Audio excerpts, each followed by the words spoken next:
Class notes निकाल लें।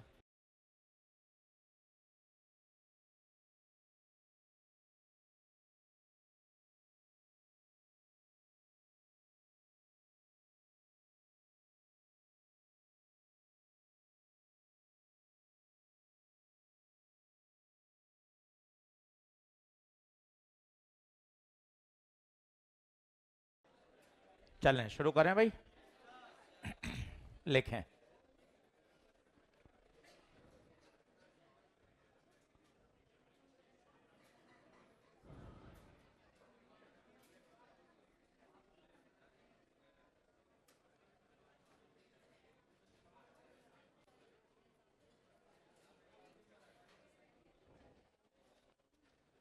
आसान टॉपिक है, शुरू करते हैं। मैग्नेटिक फ्लक्स क्या होता है देखें। मेरे पास कोई सरफेस है और ये किसी फील्ड में रखी गई है। ये बी है।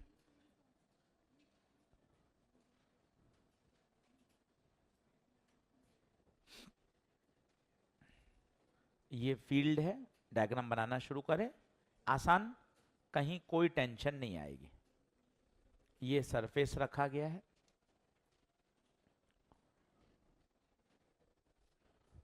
तो मैग्नेटिक फ्लक्स होता क्या है? फ्लक्स का मतलब होता है टू फ्लो।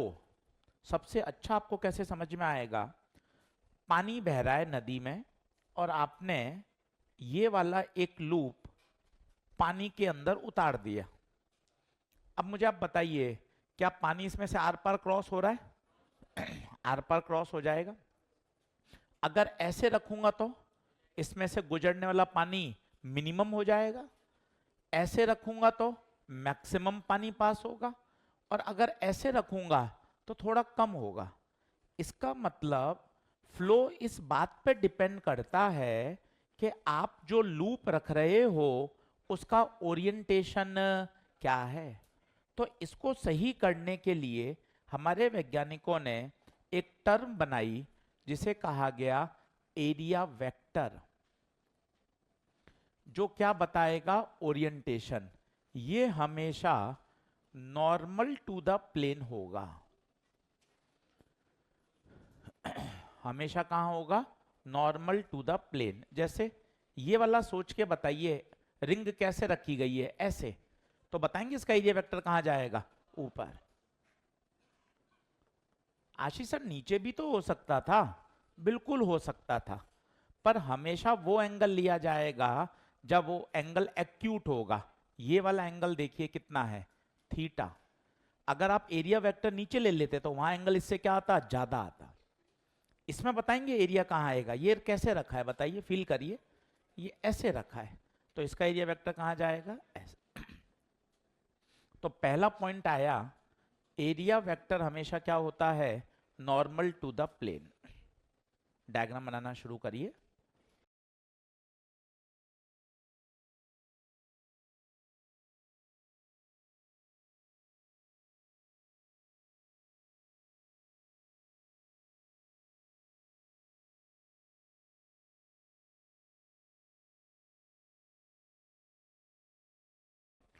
अब सबसे पहले आता है मैग्नेटिक फ्लक्स होता क्या है। फॉर्मूला वगैरह तो ठीक है, तो सबसे पहले आपको एक सरल लाइन आनी चाहिए। फ्लक्स मतलब टू फ्लो। एक इमेजिनेशन करिए, पानी बह रहा है नदी में, आपने एक लूप, ये लूप बनाया। ये लूप है। लूप का मतलब होता है खोखला है, ये रेक्टेंगल है, और आपने इस लूप को पानी में उतार दिया। अब बताइए क्या इसमें से अधिकतम पानी पास होगा? आप कहेंगे यस सर। अगर मैं ऐसे कर दूंगा तो बताइए, अब मिनिमम पानी पास होगा। ऐसे करेंगे तो थोड़ा बहुत होगा। इसका मतलब पानी का फ्लो होना इसमें से इस बात पे भी निर्भर कर रहा है कि इसका ओरिएंटेशन क्या है। तो ओरिएंटेशन को डिफाइन करने के लिए हमारे बड़े लोगों ने क्या डिफाइन कर दिया? Area vector. तो पहला पॉइंट याद रखिए, एरिया वेक्टर की डायरेक्शन कहां से कहां होती है बताइए? कहां से कहां होती है बताइए? Normal to the plane. और मैथमेटिकल इसका फॉर्मूला होता है फाई बराबर बी डॉट ए। आज पूरे दिन इसी पे काम करेंगे। फाई बराबर बी डॉट ए, डॉट को हटाएंगे तो बताइए क्या आएगा, कॉस थीटा। फाई किसका सिंबल है, phi magnetic flux, phi is magnetic flux. जो बार बार आपको परेशान करेगा वो है थीटा। थीटा पर आपको बहुत फोकस करना पड़ेगा। What is theta, angle between B vector and A vector. सारा खेला इसी का है, थीटा का। Theta is the angle between B vector and A vector. तो पहले तो 2-3 बार फॉर्मूला बोल लें, अब 1 घंटा इसी को करना है, फ्लक्स फ्लक्स ही पकड़ना है। तो थोड़ी नींद खोलें, 3-4 बार फॉर्मूला बोल लें। फ्लक्स बराबर फाई बराबर B dot A, flux phi बराबर बी डॉट ए। बी क्या है बताइए, मैग्नेटिक फील्ड। ए क्या है, एरिया वेक्टर। एरिया वेक्टर की डायरेक्शन बताइए, नॉर्मल टू द प्लेन। ठीक बात है। अब यूनिट की बात करें, यूनिट, यूनिट ऑफ फाई देखें ध्यान से। तो फाई बराबर है B dot A, magnetic field की होती है टेस्ला, एरिया की मीटर स्क्वायर। तो टेस्ला इंटू मीटर स्क्वायर, जिसे कहा जाता है वेबर। तो फ्लक्स की यूनिट याद रखिए क्या होती है, वेबर। फ्लक्स स्केलर है या वेक्टर है, स्केलर है या वेक्टर है, डॉट प्रोडक्ट हो रहा है। तो डॉट प्रोडक्ट से हमेशा आंसर स्केल।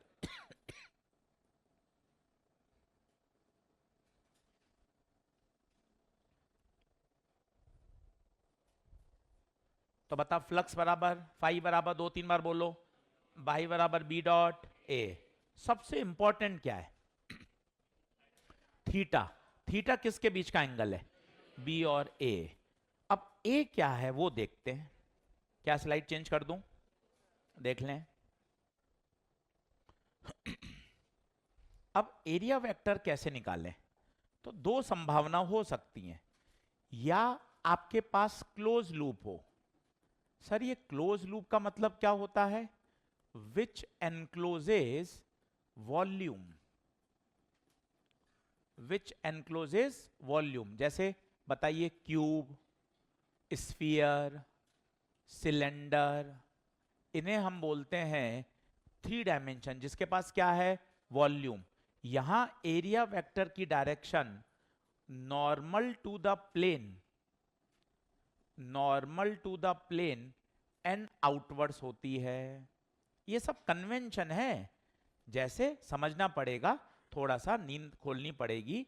जैसे मेरे पास एक क्यूब है, अब हर बच्चा देखो, मुझे इस सरफेस का एरिया वेक्टर चाहिए, तो दिमाग में बार बार बैठा लें, एरिया वेक्टर हमेशा प्लेन के नॉर्मल, एरिया वेक्टर हमेशा प्लेन के परपेंडिकुलर।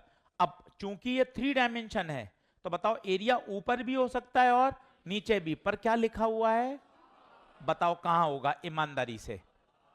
अप, बताओ इसका कहां होगा, नीचे। बताओ इस वाली सरफेस का कहां होगा, इस वाली सरफेस का, इस वाली सरफेस का, इधर की तरफ। इधर वाली का बताइए। भाई बार बार काम में आएगा, बार बार, और कोई एक्सेप्शन नहीं है। सीधा याद रख, 3 डायमेंशन का एरिया वेक्टर हमेशा सरफेस के परपेंडिकुलर एंड आउटवर्ड्स। जैसे सर और बताओ, सिलेंडर, बता इसका एरिया वेक्टर कहां जाएगा, तो इसका अंदर ले ही नहीं सकता, क्योंकि शब्द क्या है, आउटवर्ड। शब्द क्या है, आउटवर्ड। ये है 3 डायमेंशन। सोच 2 डायमेंशन सरफेस हो। सर 2 डायमेंशन कौन होती है, 2 डायमेंशन का मतलब होता है प्लेनर। प्लेनर का मतलब ring, disc, square lamina, rectangular lamina, these are all known as 2 dimension. अब इसमें क्या पंगा है, जरा बोर्ड पे देखना। ये मेरे पास एक डिस्क है और ये मेरी मैग्नेटिक फील्ड है। पेन पेंसिल छोड़िएगा, बाद में लिख लीजिएगा, लिखने का खूब समय मिलेगा, पर दिमाग में बैठाइए क्या कंफ्यूजन है। इसमें कोई दिक्कत नहीं, आप 200 बच्चे बैठे हैं, 3 डायमेंशन में एरिया वेक्टर हमेशा सरफेस के नॉर्मल और बाहर। अब इसका कहां लूं? जैसे ये, इसका एरिया वेक्टर कहां लूं? अब तो लड़ाई है। एक बच्चा कहेगा सर इधर ले लो, एक बच्चा कहेगा सर इधर ले लो, दोनों सही है। इसका आउट कहां मानोगे? किसको पता ये आउट है या ये आउट है? अगर ऐसा सरफेस हो तो बताओ आउट क्या है? आउट, ये आउट है, ये भी हो सकता है, फिर कैसे मानेंगे? तो इसके लिए क्या तरीका है? वो एंगल लीजिए जो मैग्नेटिक फील्ड के साथ एक्यूट एंगल बनाता है। यहां मैंने लड़ाई नहीं लड़ी। आप इतने बच्चे बैठे हैं, अगर मैं इसका तीर का निशान अंदर बना देता तो वो इनवर्ड हो जाता। क्या है? आउटवर्ड। पर यार आप मुझे ईमानदारी से बताइए, ये कोई रेक्टेंगुलर है तो मैं इसका एरिया कहां लूं? इधर लूं या इधर लूं? तो ये कैसे पता चलेगा? ये पता चलेगा बी वेक्टर के साथ एंगल। माना माना रमेश ने एरिया ऐसा लिया, तो बताओ बी और बी ए के बीच में एंगल कैसा हो गया? ऑब्ट्यूज। और सुरेश कह रहा है मैं तो एंगल ऐसा लूंगा। अब बताइए कौन सा सही है, ऊपर वाला या नीचे वाला? बताइए क्यों? अगर हमेशा दो एंगल में कंफ्यूजन तो किसको लीजिए? अच्छा, ज्यादा फर्क नहीं पड़ता, प्लस और माइनस का ही फर्क पड़ता है। वो हमेशा मैग्नीट्यूड पूछता है, तो बहुत ज्यादा आपको पजल होने की आवश्यकता भी नहीं है। फिर भी आपको पता हो तो ज्यादा बेहतर है कि आशीष सर एरिया वेक्टर ये वाला, ये देखिए, इसमें बताएगा कोई एरिया वेक्टर कहां, इधर या उधर? क्यों इधर? क्यों राइट साइड? क्यों एक्यूट? सारा खेल, बार बार बोलिए, फाई बराबर B A cos theta. Theta क्या है? एंगल बिटवीन बी एंड ए। अच्छा, क्या 3 डायमेंशन में कोई परेशानी है क्या? नहीं। क्यों? 3 डायमेंशन में कोई दिक्कत नहीं है, हमेशा कहां होगा? आउटवर्ड। प्लेनर सरफेस में इसमें भी नॉर्मल है, पर कौन सा नॉर्मल लेना चाहिए जो मैग्नेटिक फील्ड के साथ कैसा एंगल बनाए? एक्यूट। आराम से आप डायग्राम बनाइए, धीरे धीरे एक एक कदम आगे बढ़ाएंगे कॉन्सेप्ट में, और धीरे धीरे चीजें ग्रैब होती जाएंगी। बहुत परेशान होने वाला टॉपिक नहीं है। आगे बढ़े तो फ्लक्स क्या होता है? फाई बराबर बी डॉट ए। अच्छा, सबसे इंपॉर्टेंट क्या है बताइए? सबसे इंपॉर्टेंट क्या है? थीटा। थीटा किस किस के बीच का एंगल है? बी और ए। बार बार बोल लीजिए, theta is the angle between B vector and A vector. अब कैसे कैसे लैंग्वेज परेशान करती है वो देखिए। वो आपको कहेगा plane of the coil makes an angle of, अब सुनना, 60 डिग्री विद द फील्ड। ये आपको लैंग्वेज बहुत जगह मिलेगी और बार बार ये धोखा देती है। तो नोट का पहला पॉइंट लिखिए, plane of the coil makes an angle of 60 degree with the field. अब बच्चा जल्दबाजी में इसको 60 ले लेता है, पर मजे की बात है ये 60 डिग्री धोखा है। क्यों धोखा है? ध्यान से देखिएगा, दो दो तीन तीन बार। ये कॉइल कैसे रखी गई? पहले तुक्का मार के बताइए कैसे है कॉइल? ऐसे। कोई इसका प्लेन बताएगा? प्लेन कैसा है? ये इसका प्लेन है, ये वाला। ये इसका क्या है? प्लेन। अब क्या कह रहा है?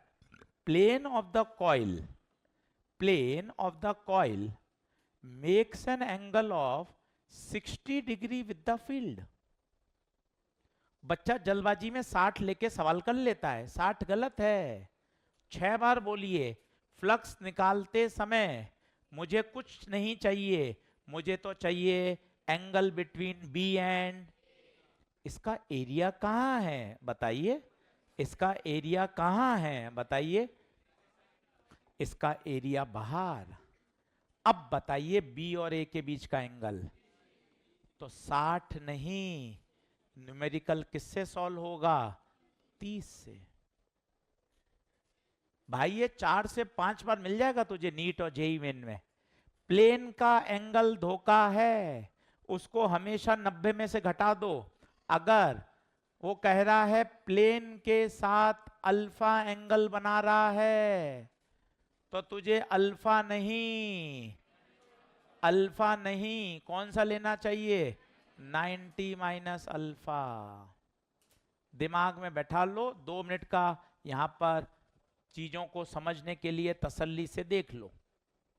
जब भी प्लेन ऑफ द कॉइल आ जाए, वो दिया गया एंगल धोखा है।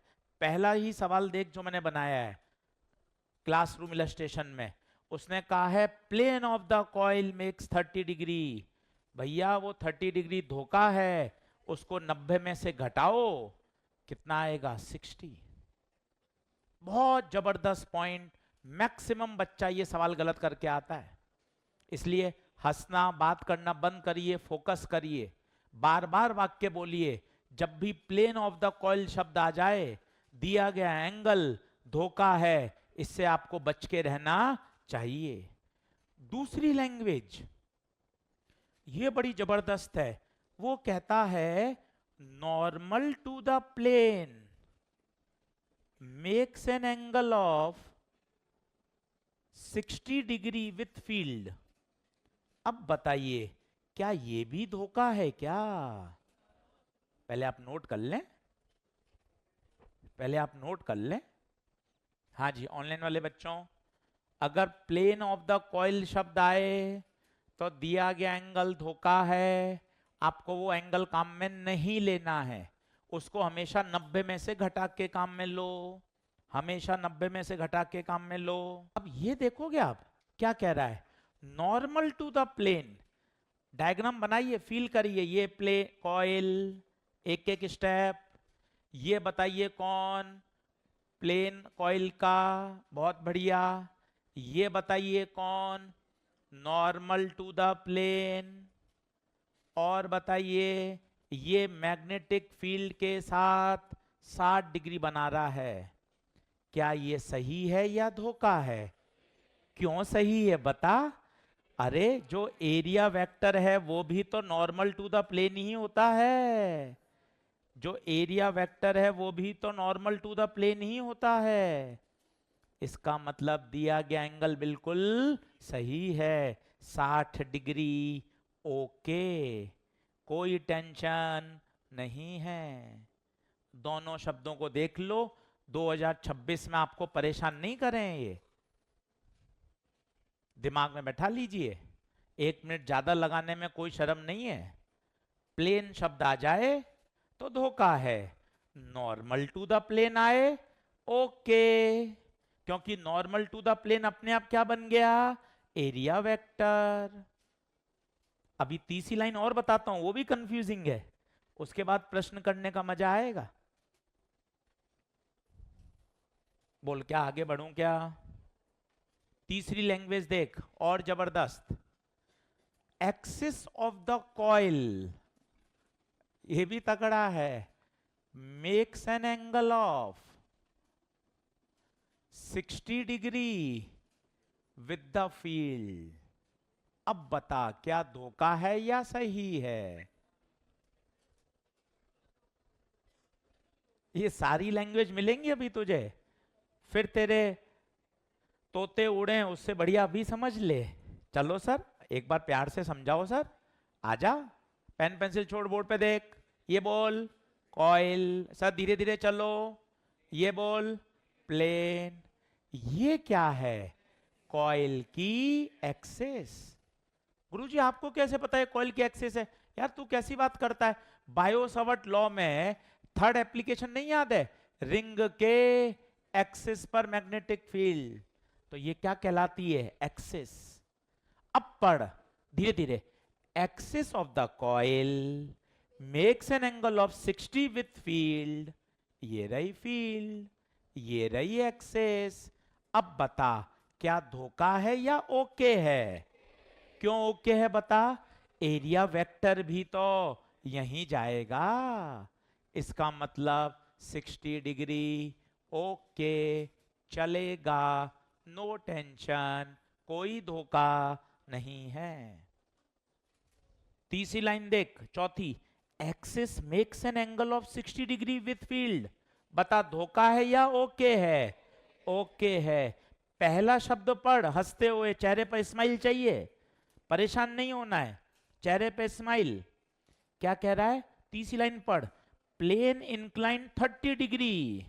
बता अगर प्लेन दे रखा है तो दिया गया एंगल धोखा है, 30 नहीं काम में लेना।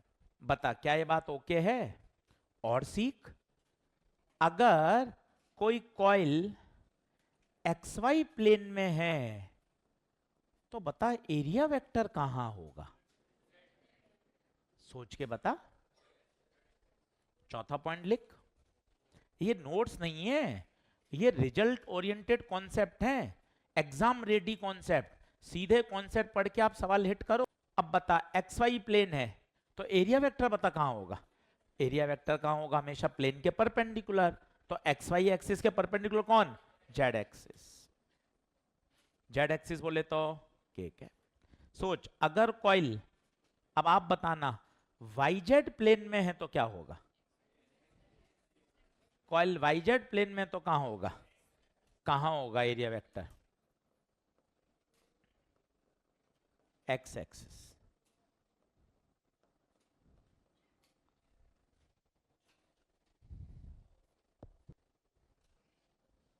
फ्लक्स का फॉर्मूला 2-3 बार लिख ले, काहे की शर्म। B डॉट ए, बढ़िया ही सीखना है। अब खूब लापरवाही कर ली यार, करंट आधा अधूरा छोड़ा, कैपेसिटर छोड़ा, इनको तगड़ा तैयार कर लो। फ्लक्स का फॉर्मूला बोल, बी ए कॉस थीटा, और if there are n number of turns, if there are n number of turns, तो बताइए फ्लक्स क्या होगा? N B A cos theta. ये एक बार और छाप ले, एक एक टर्म बोल जा, मजा आ जाएगा, चिल्ला ले एक एक term. n number of turns, b magnetic field, a area, theta 8वीं बार बोल रहे हैं, theta, theta angle between b vector and a vector. साथ के साथ सवाल आपको करके दिखाता हूं अभी, बढ़िया। पहले सवाल से शुरू करो। चल भाई, पहले सवाल से शुरू कर रहा हूं, सवाल पढ़ना जरूरी है।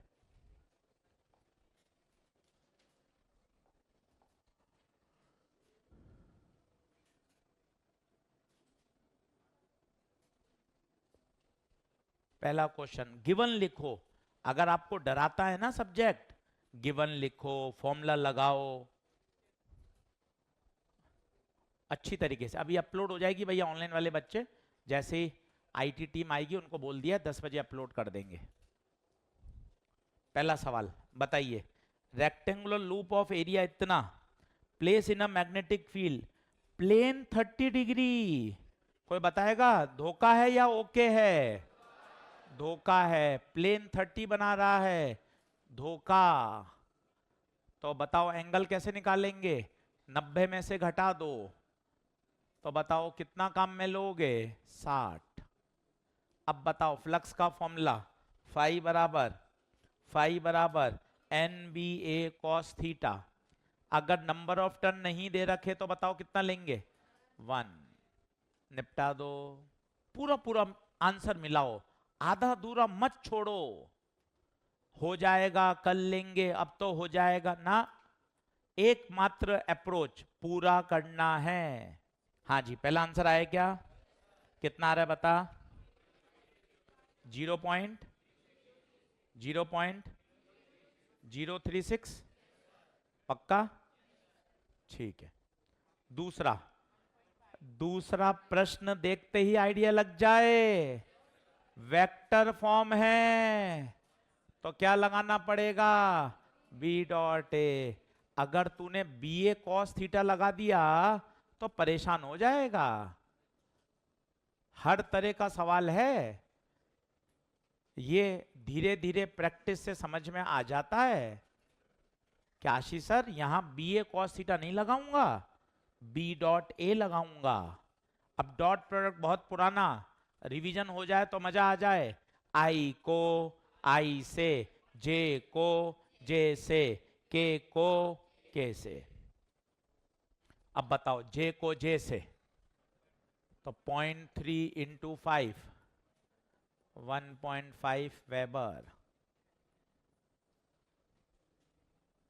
देखता जा प्यारे, बार बार क्वेश्चन अटेम्प्ट करेगा, तैयार होता जाएगा। अब सबसे तगड़ा सवाल, छठा सवाल, डबल स्टार लगा के रख छठे पर, बहुत मजेदार, 10 मिनट भी खर्च कर ले तो फायदा हो जाएगा। डबल स्टार छठे पर, डबल स्टार पांचवे पर, दो सवाल सबसे तगड़े। तेरी है ना, 2 बार 3 बार भी पढ़ना पड़े तो कोई टेंशन नहीं, कठिन सवाल है। और फील करिएगा 2-3 बार।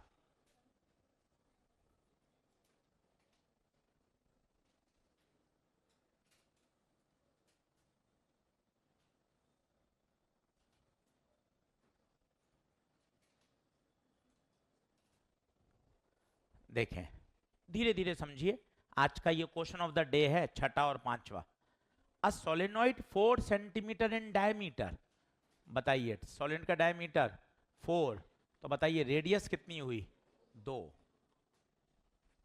बहुत बढ़िया। 20 सेंटीमीटर लंबाई, 20 सेंटीमीटर लंबाई, carries a current of 15 ampere, current 15 ampere. आपसे पूछा है फ्लक्स बताइए through a disc of 10 centimetre radius. ये अपने आप में डेटा काम का है। डिस्क की रेडियस 10 है मेरे बेटे, सोलेनॉइड 2 का ही है, इसका मतलब डिस्क काफी बड़ी है। ये देख, डिस्क काफी बड़ी है। बात को समझिएगा, और यही सवाल का ट्विस्ट है तगड़ा। ठीक है, अब आपसे पूछा गया है बताओ फ्लक्स क्या होगा। सभी लोग बोर्ड पे देखें, पेन पेंसिल छोड़िए। पहले मैं डायग्राम को डार्क कर देता हूं जिससे आपको फील आ जाए। ये कौन है? डिस्क। आप मुझे छोटी छोटी बातें बताइए, एकदम रिलैक्स होके। मैंने ब्लैंक स्लाइड कर दी है, आप लिखते ही रहते हैं। देखिए, जैसे ये कॉइल है और पूरी फील्ड इसमें से पास हो रही है। आप खुद बताइए, क्या पूरा एरिया काम में आ रहा है इसका? यस। मान लो कॉइल इतनी सी है, पर फील्ड केवल इतने में से पास हो रही है, तो फ्लक्स B इंटू ए कौन सा लेंगे? क्या पूरा लेंगे क्या? सर पूरा क्यों लूंगा यार सर, वहां पे मैग्नेटिक फील्ड ही नहीं है। थोड़े थोड़े कॉमन सेंस लाइए, देखिएगा ध्यान से। सोलेनॉइड की फील्ड, स्टेप 1, सोलेनॉइड की field mu not an I, Ampere's law जिंदाबाद। छोटे n को लिखूंगा n बाय एल। ये सोलेनॉइड की फील्ड, और याद हो तुझे तो मजा आ जाए, सोलेनॉइड की फील्ड एक्सिस के अलोंग होती है। ये देख सोलेनॉइड की फील्ड। अब मुझे खुद बता, क्या डिस्क का पूरा एरिया काम में आ रहा है क्या? कहां आ रहा है डिस्क का पूरा एरिया? फ्लक्स कितने में से पास हो रहा है? सिर्फ इतने में से। और इसकी रेडियस कितनी है? 2। डिस्क की रेडियस तो 10 है, पर 10 काम का ही नहीं है। क्यों नहीं है काम का बता? क्योंकि फील्ड तो केवल कहां तक सीमित है? सोलेनॉइड तक सीमित है। अब जब मैं डिस्क का फ्लक्स निकालूंगा, मेरे बच्चे खबरदार, डिस्क से निकलने वाला flux B A cos theta. B किसका? सोलेनॉइड का। म्यू नॉट एन बटे एल इंटू आई। एरिया ना डिस्क का ना सोलेनॉइड का, सही बोल, जितने से फ्लक्स पास हो रहा है, जिसमें से फ्लक्स पास हो रहा है। बता, क्या केवल इतने में से पास हो रहा है? इसका एरिया, एरिया आंखें खोलो, पाई आर। आर कितना? 2। अगर कल को मैं अगला डायग्राम आपसे बनवाऊंगा जबरदस्ती का, ये वाला, इसमें सोलेनॉइड 2 का होगा और डिस्क होगी 1 की। अब बताओ, अब बताओ एरिया किसका काम में लेंगे? एरिया किसका? क्या पूरा एरिया डिस्क का काम आ जाएगा? 1 या 2? इतना ही तो काम आएगा, क्योंकि फ्लक्स तो इसमें से ही तो पूछा है। बाकी का क्या करोगे आप? क्या बात समझ में आ रही है? डिस्क बड़ी है, तुझे नहीं आ रही है बात, तू हाँ भर रहा है। डिस्क बड़ी है तो बड़ी से कोई मतलब नहीं है। फील्ड कहां तक है? 2 तक। और अगर डिस्क छोटी है तो किसका एरिया लेंगे? जिसमें से फ्लक्स पास हो रहा है। क्या पूरी डिस्क से फ्लक्स पास हो रहा है? हाँ गुरुजी। इसमें बताइए तसल्ली से, क्या पाई आर समझ में आया? यही सवाल को इंपॉर्टेंट बनाता है। इस 10 का कोई यूज नहीं है। इसका एरिया बताएंगे? कोई एरिया कहां आएगा? डिस्क ऐसी है, कहां आएगा एरिया? आगे। और फील्ड भी आगे। कोई बताएगा एंगल कितना? 0। अब आइए पूरा सॉल्व करेंगे, अधूरा नहीं छोड़ेंगे। म्यू नॉट 4 पाई इंटू 10 की power -7। Number of turns, number of turns 250। लंबाई 20 सेंटीमीटर तो -2। Current 15 ampere. पाई 2 का स्क्वायर 4। cos 0 1। अब एक नई बात सीखनी पड़ेगी आज। ये पाई और ये पाई, पाई और पाई मिलकर पाई स्क्वायर। और मेरे बेटे याद रख, पाई स्क्वायर को क्या ले लेते हैं? 10। इन बातों को सीख। पूरी कैलकुलेशन करने से ही समझ में आता है। फिजिक्स सही है तेरे, फॉर्मूले सही हैं, पर कैलकुलेशन नहीं कर रहा तो फिर फायदा नहीं। इसलिए तुम्हें पूरा पूरा सॉल्व करके दिखाते हैं हमेशा कि यार कैलकुलेशन भी तो ऐसे ही सीखने को मिलेगी। पाई और पाई स्क्वायर मिलके 10। अब बता कितना आ रहा है? एक बच्चे ने बोला 3 इंटू 10 की पावर -5। बाकी देखो तो 3 इंटू 10 की पावर -5।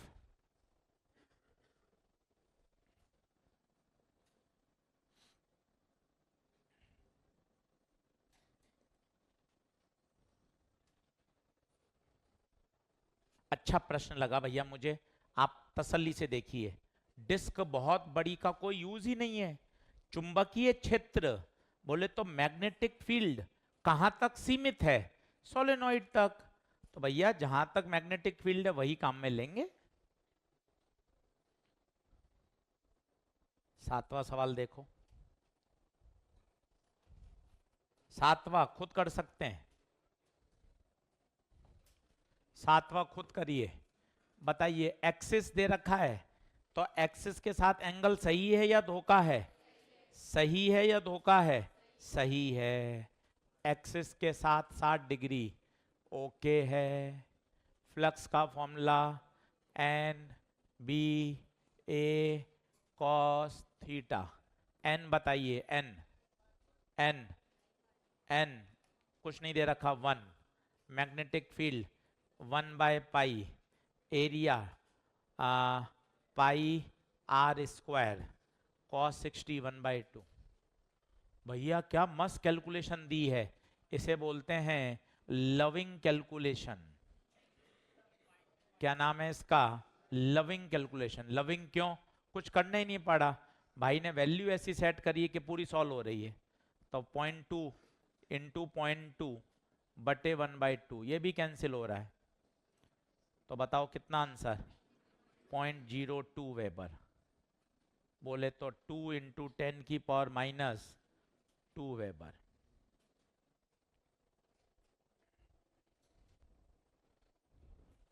अब आइए 5वें सवाल पर। अब आइए 5वें पर। 5वें में इंटीग्रेशन लगेगा, जेई का सवाल है। मुद्दा ये नहीं है कि इंटीग्रेशन लगेगा, मुद्दा ये है क्यों लगेगा। अभी तक आपने इतने सवालों में कहीं इंटीग्रेशन नहीं बोला, उसको समझना जरूरी है। कठिन सवाल है, जेई का है, वो सब बातें बेकार की हैं। आपको ये समझना चाहिए कि एजी सर अब आपको इसमें इंटीग्रेशन की क्यों याद आई, वो देखना पड़ेगा। 5वें पे आओ। चलिए बोलूं? आजा। पहला स्टेप ये दमदार, बस वो आ जाता है फिर तो कोई दिक्कत नहीं। और डर हटाना पड़ता है प्रश्न कर करके। डर सबको लगता है भैया, यूनिवर्सल करेक्टर है, डाई मैग्नेटिक है। परिवार का लेवल ऊपर उठाना उसने उसको प्रायोरिटी बना रखी है। पर मोबाइल देखना उसको अच्छा लग रहा है, पर पैरा फेरो के गुण ज्यादा डोमिनेट कर रहे हैं, तो डाय वाला गुण गायब हो गया। यूनिवर्सल करेक्टर है भाई डर। तू मेहनत करेगा तभी वो हटेगा। अब ये देख इन्फानाइट वायर। अब तुझे ये पता होना चाहिए इन्फानाइट वायर की जो मैग्नेटिक फील्ड है वो होती है bio सवर्ट law, mu not I upon 2 pi A 2 pi D, जो भी याद है। अब जरा सोचो, ये दूरी पर डिपेंड कर रही है। यहां फील्ड अलग, यहां फील्ड अलग, यहां फील्ड अलग, यहां फील्ड अलग, तो बाजी फंस गई। क्योंकि मुझे तो इस लूप से फ्लक्स निकालना है। ठक ठक नियम लगाइए, फील्ड कहां? अंदर। अब बताइए क्या करेंगे? हर पॉइंट पर फील्ड अलग अलग है, तो अब आपको क्या करना पड़ेगा? x दूरी पर एक dx की पट्टी लेनी पड़ेगी। क्यों लेनी पड़ी पट्टी, क्या ये समझ में आता है क्या? क्योंकि क्या है? Magnetic field variable. क्यों इंटीग्रेशन की याद आई? क्योंकि मैग्नेटिक फील्ड वेरिएबल है, फ्लक्स निकालूंगा कैसे? अब बताइए, इस छोटे से एलिमेंट से, छोटे से एलिमेंट से पास होने वाला फ्लक्स, छोटे से एलिमेंट से पास होने वाला फ्लक्स बताइए। बी, बी इन्फानाइट वायर की B, mu not I upon 2 pi x. Area, area इस पट्टी का एरिया, लंबाई into L into D x, angle zero. क्यों गुरुजी जीरो क्यों? एक मिनट समझाओ तो गुरुजी जीरो क्यों? पहले मुझे बता ये कॉइल कैसे रखी है, ईमानदारी से बता। ऐसे? इसका एरिया बता कहां आएगा? या तो बाहर या अंदर। कहां लूं? अगर बाहर ले लूंगा तो बी और ए के बीच में एंगल, आपने कहा था कौन सा एंगल लेते हैं? एक्यूट।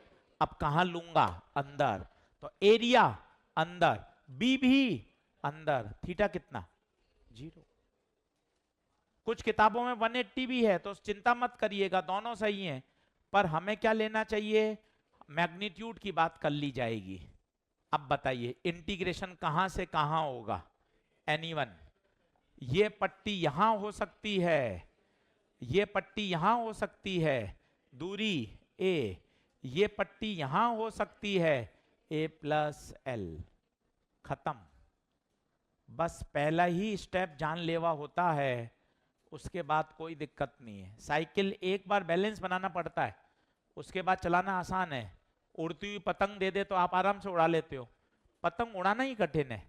पतंग हवा में उड़ जाए फिर तो उसको थोड़ा सा संभालना आसान है। पहला स्टेप ही जानलेवा है। फ्लक्स लिखना, क्या लिखा ये बता, क्या है ये? क्या है ये? बी। ये बता क्या है? ए। ये क्या है? Cos theta, B A cos theta. Constant बाहर ले ले।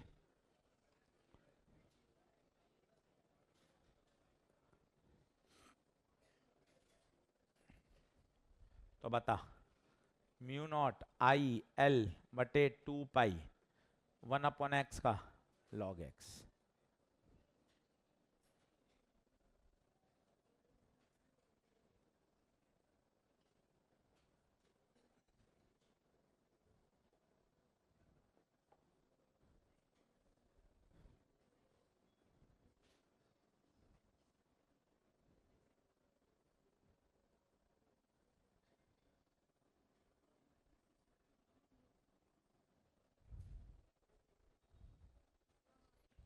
पांचवा, अब वो कह रहा है ये क्यूब है। अब ना थोड़ा कॉमन सेंस भी लगा, क्यूब है और ऐसे पानी बह रहा है, ये देख, पानी मतलब मैग्नेटिक फील्ड। मुझे ईमानदारी से बता कौन सी दो सरफेस पे इफेक्ट आ रहा है, थोड़ा प्रैक्टिकल भी सोच। ये क्यूब है, नदी से पानी बह रहा है, डेक्थलॉन से पानी आ रहा है, तुम ईमानदारी से बता कौन सी दो सरफेस प्रभावित हो रही है, ईमानदारी से। यहां से जहां एंटर हो रहा है और यहां से निकल रहा है, ऊपर नीचे आगे पीछे से कोई मतलब। फील कर, क्यों नहीं है, देखना तुझे भी मजा आएगा। इसका एरिया वेक्टर बता, ऊपर बी और ए के बीच में एंगल, इससे फ्लक्स जीरो। हर चीज ऐसा मत सोच फॉर्मूला लगाऊंगा आंसर आ जाएगा, फॉर्मूला लगाऊंगा आंसर, ऐसा मत सोच। फिजिक्स ये नहीं चाहती, फिजिक्स चाहती है थोड़ा सा इमेजिनेशन लाओ। जैसे तुमने सोच लिया पानी ऐसे आ रहा है नदी में और नीचे वाला फर्श ऐसा है जिसपे तुमने पैर रखे हुए हैं, अब बताओ क्या पानी इसमें से पास हो रहा है क्या? नहीं हो रहा। इसका मतलब इसका फ्लक्स जीरो है। देख जीरो आना भी चाहिए, एरिया कहां है? नीचे। बता एंगल कितना? इससे भी फ्लक्स जीरो। तो आशीष सर कौन से फ्लक्स से इफेक्ट आ रहा है? क्या इस वाले से फ्लक्स है? इसका एरिया वेक्टर बता, बाहर। फील्ड बता, अंदर। कोई बताएगा इसके लिए एंगल कितना? तो फ्लक्स होगा B A cos 180, area square का area A square cos 180 minus B A square. इस वाले से फ्लक्स, इस वाले से फ्लक्स, इसका एरिया वेक्टर बता, बाहर। बी बता, बाहर। एंगल बता, फ्लक्स बता, बी ए कॉस जीरो। बता फ्लक्स बी ए स्क्वायर। कौन कौन सी सरफेस से नाम लिख सकते हो? ये किससे होगा? ए बी सी डी से। ये किससे होगा? ई एफ जी एच से। बाकी सभी सरफेस से, बाकी सभी सरफेस से फ्लक्स जीरो।